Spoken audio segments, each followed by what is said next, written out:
British ബ്രിഡ്ജിന്റെ മുകളിലും താഴെയും സൈഡിലും ഒക്കെയായി ഇരുന്ന് ഒരുപാട് സ്റ്റിൽസ് നമ്മൾ എടുത്തു.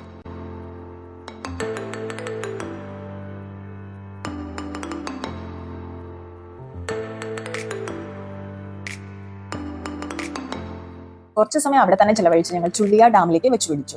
വഴിക്ക് ടാർ ചെയ്ത നല്ലൊരു റോഡ് കണ്ടപ്പോൾ ബിപിൻ അങ്ങോട്ടേക്ക് നൈസായി ഡൈവേർട്ട് ചെയ്തു. ഓഫ് റോഡ് ഭ്രാന്തനായ അരുൺ ചങ്ങാതിനെ തിരിച്ചു വിളിച്ചു. ആ വഴി നമുക്ക് പോവേണ്ടിടത്ത് എത്തിക്കില്ലെന്നും കട്ടായം പറഞ്ഞു. വേറെ നിവർത്തിയില്ലാതെ ഓഫ് റോഡ് യാത്ര തുടർന്നു. ഇരുവശത്തും നല്ല ഭംഗിയുണ്ടായിരുന്നു. പാടങ്ങളും തോടും കാടുകളും ഒക്കെയായി.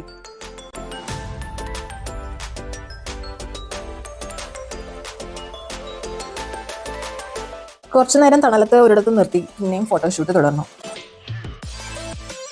യാത്ര തുടർന്ന് ഞങ്ങൾ അടുത്ത ഡെസ്റ്റിനേഷൻ വരെ ഫോട്ടോയോ വീഡിയോയോ ഒന്നും എടുത്തില്ല. ഇടയ്ക്ക് വണ്ടി നിർത്തി ഓരോ ചിൽഡ് നാരങ്ങ സോഡ കാച്ചി, അത്ര മാത്രം. വഴിയിൽ അധികം ആളുകളും വണ്ടികളും ഒന്നും ഇല്ലായിരുന്നു. ചുള്ളിയ ഡാമിന്റെ എൻട്രൻസ് എത്തിയെങ്കിൽ ഞങ്ങൾ അകത്തേക്ക് കയറിയില്ല. ഒരു കിടുക്കാച്ച സ്പോട്ടിൽ വണ്ടി നിർത്തി. എവിടെയാണ് ഞങ്ങൾ എത്തിയതെന്ന് അറിയാനായിട്ട് stay tune to Malayali from Thrissur. Bye for now.